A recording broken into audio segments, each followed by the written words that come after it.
Tüm ülkeyi derinden üzen bir kazada genç sanatçı Barış Akarsu hayatını kaybetti. Hayranları günlerce hastane bahçesinde bekleyerek onun için dua etti. Ama acı son çoktan gelmişti.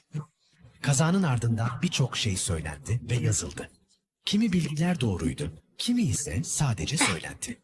Ancak Barış Akarsu'nun son günlerine dair bilinmeyenleri ve özel hayatıyla ilgili gerçekleri ilk kez bu videoda göreceksiniz.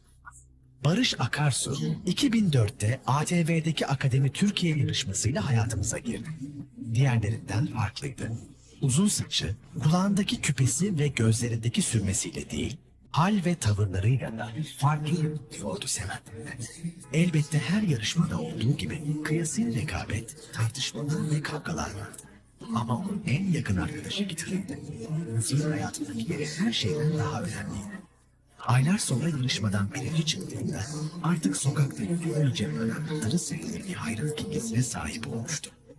Barış, müziğiyle insanları etkilemeyi başardı ve 2 albüm çıkardı.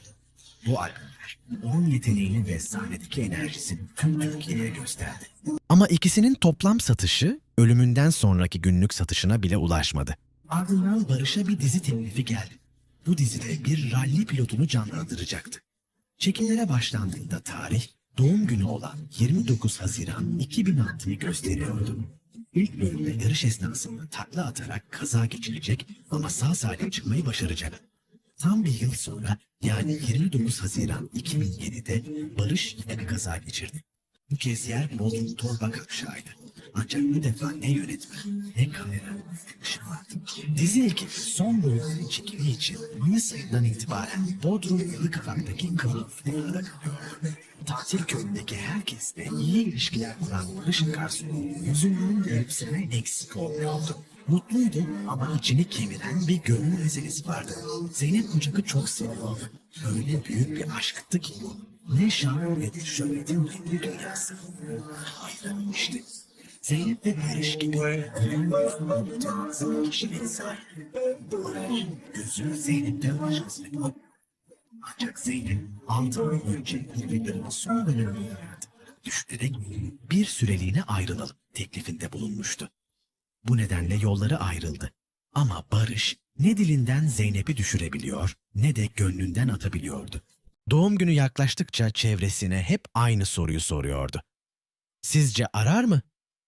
Club Flipper, Mini Club animasyon öğretmeni Cansun Torun, Barış Akarsu'yla kısa süre önce tanışmasına rağmen Zeynep'e olan aşkının çok büyük olduğunu bildiğini söylüyor. Bir gece müşteriler şarkı söylemesini isteyince kıramadı. Islak ıslak bakma öyle diye şarkı söylerken arada bir sessizce ağzını oynatarak Zeyno diyordu. Zeynep doğum günü için gelmişti ve barışacaklardı. Zeynep Koçak, Zonguldak Karaelmas Üniversitesi Alaplı Meslek Yüksekokulu İşletme Programı bölümünü kazanınca Karadeniz Ereğlisi'nde tanışmışlardı. 2003 yılında mezun olan Zeynep iş hayatına başladı. Barış Akarsu'nun rol arkadaşı Kaya Akkaya'ya göre Zeynep onunla en son aynı şirkette birlikte çalışıyordu. Zeynep bizim firmamız FEME Yapım'da prodüksiyon bölümünde çalışıyordu. İşini çok iyi yapan biriydi ama daha sonra başka bir firmaya geçti. Birbirlerini her şeyden çok sevdiklerini biliyorum. Yardım etmeyi çok seven Barış Akarsu, magazin basının pek ilgisini çekmese de sık sık yardım konserleri veriyordu. Özellikle lösemili çocuklar konusunda son derece hassastı.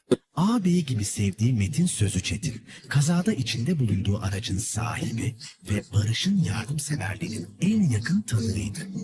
Metin, Barış'ın çevreye ve insanı duyarlıydı. Aslında her canlıya karşı duyarlılığı vardı. Yaşasaydı Türkiye'nin Bob Geldof'u veya bonusu olurdu, diyor. Barış, yaptığı yardımların ve etkinliklerin kendisine mal edilmesinden hoşlanmıyordu. Onu destekleyen dostlarının ekip çalışmasıyla bu yardımların gerçekleştiğini herkesin bilmesini arzuluyordu. 23 Haziran'da lösemili çocuklar için verdiği Bodrum Kalesi konseri bu duyarlılığının ilk basamağıydı. Hak ettiği sevginin sevgi ve sanat olarak karşılığını vermek prensibiydi. Kazadan 2 gün önce, yani 27 Haziran Çarşamba günü Metin Sözü Çetin'le birlikte İzmir'e gitti. Tepecik Hastanesi'nde 22 lösemili çocuğa sahip çıkmak için çocuklarla oynadı, film izledi ve onlara şarkılar söyledi. Bu güzel hava onların hayatlarına neşe katmayı hedefliyordu. Ertesi gün dönüş için yola çıktılar. Efes'ten geçerken gelmişken uğrayalım diyerek Meryem Ana Kilisesi'ne gittiler. Kapalıydı kilise. Rica edildi, açıldı. Dua ettiler. Bodrum'a döndüler. Galiba benimle vedalaştı. Club Flipper animasyon müdürü Erkan Arslan, onu otelde son görenlerden. Lobideki lavaboya gidiyordum. Onun odası da lobi katına bakıyordu. Yeni duş almıştı, saçları ıslaktı, kot pantolon vardı altında ama üstü çıplaktı. Geldi, sarıldık. Çok ilginç ama galiba vedalaştı benimle. Doğum günü için Türkiye'nin çeşitli illerinden Bodrum'a gelen Barış'ı Anlayanlar grubu üyelerinin Torba'da kaldığı motele uğradılar. Barış'ı Anlayanlar grubu üyesi Bedia Kırçova, Barış Akarsu'nun o gece çok heyecanlı olduğunu, adeta içi içine sığmadığını söylüyor sesi titreyerek. Gece 01.30'a kadar oturduk, sohbet ettik. Çok keyifliydi, çok mutluydu. Nedenini bilmiyorum. Ona bu yıl doğum günü hediyeni Lösemili Çocuklar Vakfı'na yatırdık dedim. Biliyorum abla, haberim var.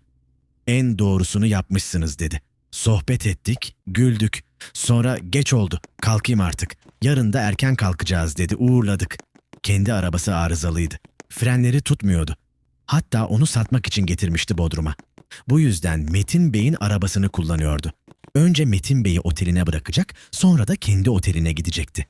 Kaza günü saat 13'te dizide söyleyeceği şarkının kaydı için stüdyoya girdi. Saat 15.30'da ise bir grup hayranıyla bir araya geldi. Son çekilen yoldur. Artık bir hayranın başlaması. Hava fırlattı. Kızlar sevdi. Arkadaşların alan kahveni almak üzere. Akşamki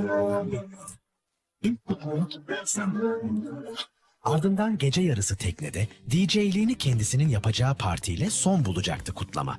İkinci kutlama 100 Türk lirasından satılan gecenin biletlerinin geliri yine lösemili çocuklara bağışlanmıştı. Sever, heyecanlı, erken saatlerde kervansaraya Barış Akarsu beklemeye başlamıştı. O saatlerde Barış Akarsu kızımla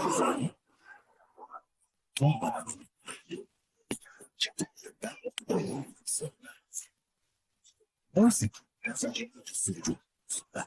Bedia Kırçova, kabus olarak nitelendirdiği hastane günlerinde otopark görevlisinin ona anlattıklarını şöyle aktarıyor.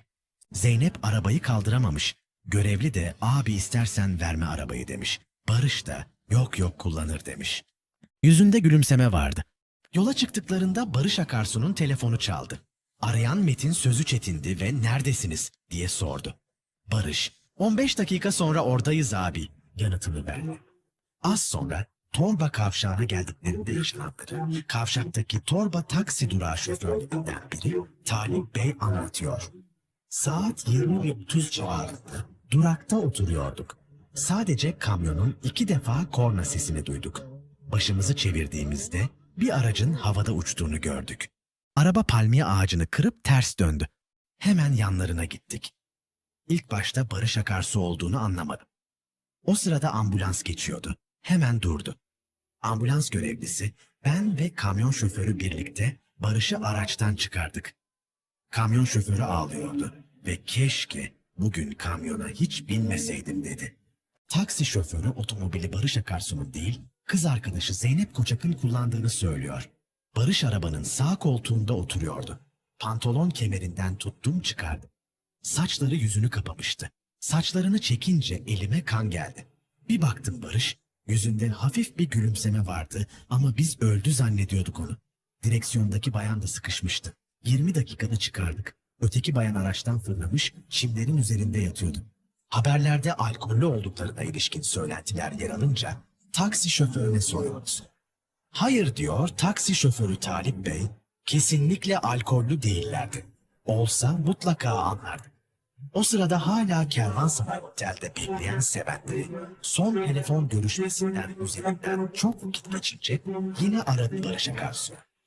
Bu kez cevap vermedi telefon. Zeynep Koçak'ı aradılar ama o da Nanan Kahraman'dı. Tekrar Akarsu'nun telefonunu çevirdiğinde açılan telefon. Karşı tarafa sesini duydu. Neredesiniz diye soran kişi Barış değil, yalancı bir sesle. Kaza geçirdiler, gelin.